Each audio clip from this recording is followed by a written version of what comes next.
sebelum kita masuk menunggik kepada P21 ya perlu saya sampaikan dulu ya awal mula peristiwa daripada kejadian ini. Jadi supaya masyarakat kita berikan edukasi yang benar ya. Terlepas nanti kalau seandainya sudah penyerahan tahap 2 ke JPU kemudian siap untuk disidangkan, nanti uji pembuktian di pengadilan. Nah, kita berbicara di ranah penyidikan ini dulu ya. Di awal saya sudah sampaikan, penyidik berani melakukan ya, peningkatan lidik ke sidik dan penetapan tersangka, berarti di tangan penyidik sudah ada minimal 2 alat bukti yang sah bahwa telah terjadi dugaan peristiwa pidana yang dilakukan oleh saudari Nikita Mirjani melawan pelapor yaitu Richard Eliezer. Ini di sini dulu ya. Dan kemudian yang kedua, penerapan pasal itu tentu sudah dianalisis oleh para penyidik berdasarkan gelar internal ya. Gelar internal itu nggak serta-merta loh. Gelar internal itu dilakukan dulu untuk menentukan pasal berapa penerapannya, kemudian posisi kasusnya layak atau tidak dinaikkan dari lidik ke sidik. Nah, dalam perjalanannya ya saya walaupun terus terang aja saat wawancara terdahulu saya kan sudah sampaikan tentang masalah wan prestasi. Bagaimana mewan prestasikan penyidik sedangkan penyidikan sedang berlanjut, sedang berjalan. Terus di mana dia melakukan tindakan blunder? Nanti kalau sudah selesai, kalau memang tidak bisa menyajikan hasil penyidikan itu, silakan Anda untuk protes, komplain, bisa menuntut penyidiknya, baik material maupun immaterial. Nanti biar tahu kaidah hukum. Jadi saya mohon maaf kepada netizen yang fanatik ya, mungkin fansnya Nikita Mirjani. Saya nggak membela siapa-siapa ya. Tapi tolonglah berpikir yang objektif. Ya. Walaupun di ranah ini kita lihat tentu ada hal-hal yang harus dibenahi. Ya. Kalau dikatakan keterlambatan itu, ya, kalau feeling saya mengatakan karena di dalam 2 alat bukti yang sah ini masih ada bukti-bukti yang lain, saksi-saksi yang lain, atau mungkin juga ahli dan lain sebagainya diminta oleh JPU agar dilengkapi. Mungkin ada saksi yang lain diminta lagi. Kenapa? Nanti seketika JPU mengatakan P21 dan penyerahan tahap 2 kepada JPU, tugas dan tanggung jawab penyidik sudah selesai. Nah, ini berarti kan di ranah JPU nih. Lah kalau dia sembarangan nanti bagaimana dia untuk menganalisis kembali untuk menyiapkan dakwaannya pada saat di sidang pengadilan. Ini yang harus betul-betul runut supaya masyarakat tahu. Makanya selalu saya katakan kalau saya memberikan penjelasan selalu mengedukasi supaya masyarakat paham akan hukum itu. Nah, faktanya dalam perjalanannya walaupun 20-40 sudah selesai dilakukan oleh penyidik, itu kewenangan dia. Ternyata masih ada hal-hal yang harus dilengkapi lagi dengan memohon kepada pengadilan negeri untuk memperpanjang. Jadi meminta jatahnya pengadilan 30 hari untuk melengkapi ini. Dan itu syah. Tentu alasan meminta perpanjangan itu disampaikan oleh penyidik. Diberikan. Kemudian berjalanlah peristiwa ini. Kalau nggak salah tanggal 28 apa itu dari JPU Kejaksaan Tinggi menyatakan itu sudah P21. Nah, berarti kalau sudah penyerahan P21 tinggal kelengkapan berkas administrasi, berarti persyaratan formil maupun material sudah terpenuhi. Makanya JPU mengatakan P21 siap untuk penyerahan tahap 2. Mungkin di awal Juni ini, nanti saya kurang tahu apakah tanggal 5 atau tanggal berapa. Tapi penyerahan tahap 2. Selesailah tugas dan tanggung jawab daripada penyidik. Sekarang beralih kepada JPU. Nanti JPU menganalisis kembali pokok permasalahan yang sudah ada di tangannya, baru nanti disiapkan dakwaannya untuk disajikan di sidang pengadilan. Nah, di sini nanti silakan para pengacara ini, baik dari terlapor maupun pelapor, adu pembuktian, uji pembuktian. Makanya disiapkan. Jadi nggak dalam hukum itu nggak ada strategi itu, nggak ada. yang berbicara tentang fakta hukum. Saya akan menyiapkan strategi, emang strategi perang? Nggak ada itu. Kau akan siapkan bahwa apa yang kau ketahui tentang peristiwa yang disangkakan, ya, nanti di pengadilan yang didakwakan, itu kau jawab, baik dari pelapor maupun terlapor. Kira-kira gitu rekan-rekan ya. Jadi sehingga mengalir dari hulu ke hilir, sehingga masyarakat tahu, oh begini prosesnya. Jadi saya berbicara ini tidak ada tendensi apa-apa, tidak memihak. Saya berbicara tentang masalah akidah hukum, proses hukum, sehingga nanti berkekuatan hukum yang tetap. Di sidang pengadilan kita juga belum tahu, tinggal kita lihat aja kekuatan hukumnya nanti. Apakah bisa dibuktikan dakwaan ini atau tidak? Nanti kita lihat aja perkembangannya. Gitu media ya. Pak Jenderal sudah melihat posisi 28 kalau nggak salah ya, menetapkan P21 lengkap ya. Namun momen-momen yang dipertanyakan masyarakat kan tanggal 2 Juni itu kan akhir dari perpanjangan. Kenapa di momen itu dia menyatakan P21 itu lengkap? Kenapa sebelumnya belum tidak dinyatakan ini? Dalam tanda kutip dugaan ada pemaksaan atau dipaksakan. Gimana Bun?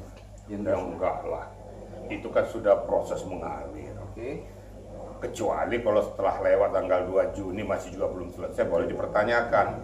Kalau masalah limitasinya masih bisa dilalui sebelum selesai tahap terakhir perpanjangan penahanan tuh, baru ngomong, ini kan enggak. Jadi biasalah namanya masyarakat bertanya-tanya, kenapa ini kok lelet dan gampang dan segala macam, kenapa kok seperti kayak gini Solo dipaksakan. Ya namanya juga masyarakat, kita kan berbicara tentang hukum. Ya namanya pandangan masyarakat ya sah-sah saja lah. Menurut pengamatannya pernah terlalu panjang, lama, tapi jangan ya mengabaikan masalah barikade hukum tadi gitu loh. Nah makanya seperti ini saya sampaikan kepada seluruh lapisan masyarakat, itu tidak ada hal yang dipaksakan ya.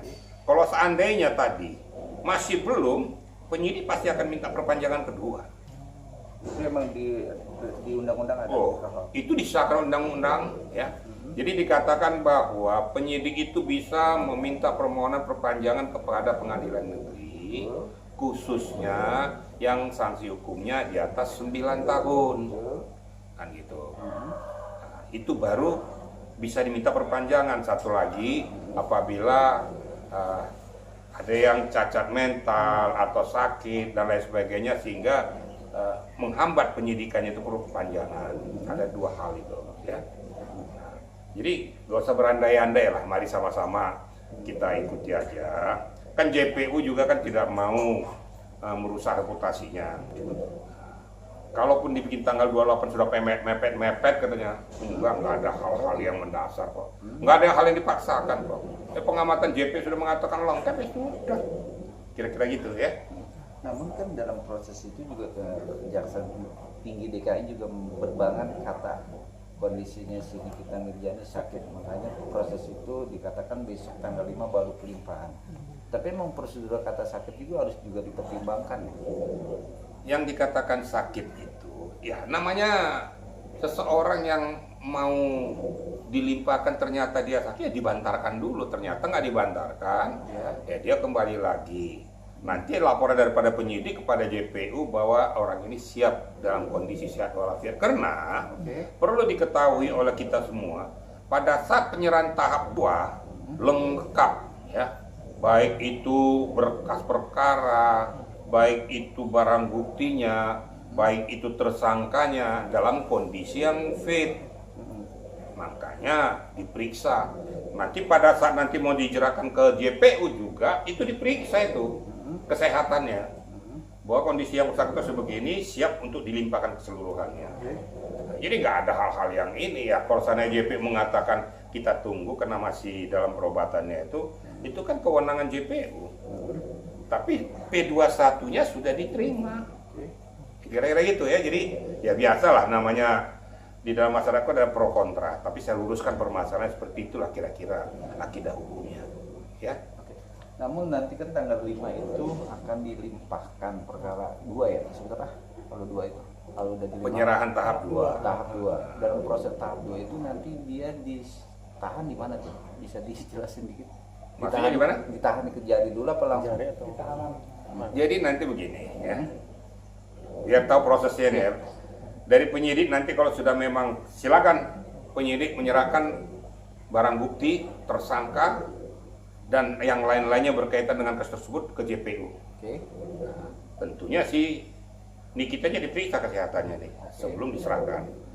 Nah, pada saat sudah diserahkan ke JPU, itu kan sudah terjadi pelimpahan secara keseluruhan. Gitu. Jadi udah sah secara hukum, terus mana yang mau dipertanyakan lagi, apanya lagi? Lah kalau seandainya nanti mau ditahan atau enggak nanti di JPU, itu urusan JPU. Itu kan ranahnya JPU. Yang menurut hemat saya yang nggak perlu ditahan itu JPU.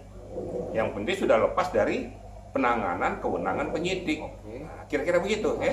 Tapi kan dalam proses ini kayak model si Padel itu kan dilimpahkan ke Cipinang kalau nggak salah 20 hari ke depan. Nah, si model perkara kasus ini kita jadi bisa juga kayak gitu nanti kalau udah dilimpahkan ke Jari akan juga dilimpahkan juga untuk penahanan sementara di rutan-rutan lain atau gimana?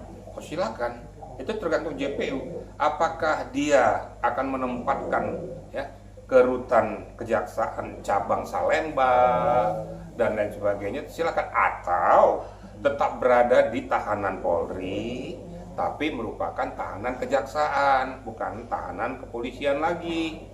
Gitu loh. Ya kita tinggal penempatannya aja. Penempatannya bagaimana? Kan ada tahanan kejaksaan, kan ada tahanannya. Bisa saja ditahan di Kejaksaan Negeri, kan ada juga tahanannya. Tapi kalau mau dia buat nanti tahanannya di rutan Salemba contohnya, tapi itu cabang daripada kejaksaan. Jadi berarti ranah kewenangan kejaksaan. Nah, kalau seandainya nggak mau ditahan pun itu ya ranah kewenangan daripada kejaksaan, berdasarkan pengamatannya bisa dipertanggungjawabkan, tidak melarikan diri, tidak menghilangkan barang bukti dan lain sebagainya. Kalau memang bisa ya nggak perlu ditahan, itu menurut hemat kejaksaan kalau mau dilakukan. Ya kalau enggak ya berlanjut dari tahanan kepolisian diberikan kepada tahanan kejaksaan. Jadi setelah kejaksaan sudah menerima semuanya, ya sudah terputus, silakan aja nanti kejaksaan kita lihat apa yang akan dilakukannya.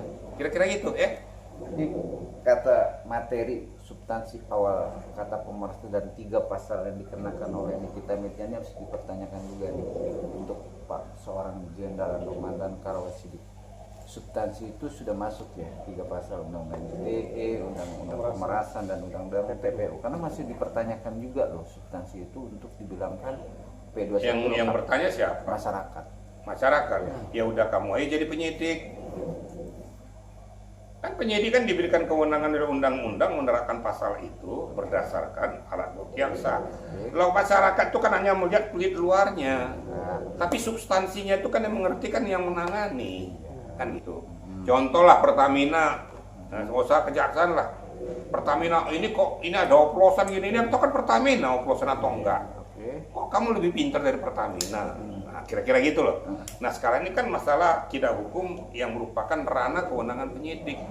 Nah, kalau pertanyakan kenapa diterapkan pasal ini pasal itu, berdasarkan analisis penyidik, berdasarkan data dan fakta, berdasarkan hasil penyidikan, dia menerapkan pasal itu dan itu dipertanggungjawabkan. Contoh seperti TPP, ada yang ngomong seperti, ya bilang, lo itu kan kesepakatan apa? Kan harus jelas dong. Kenapa berani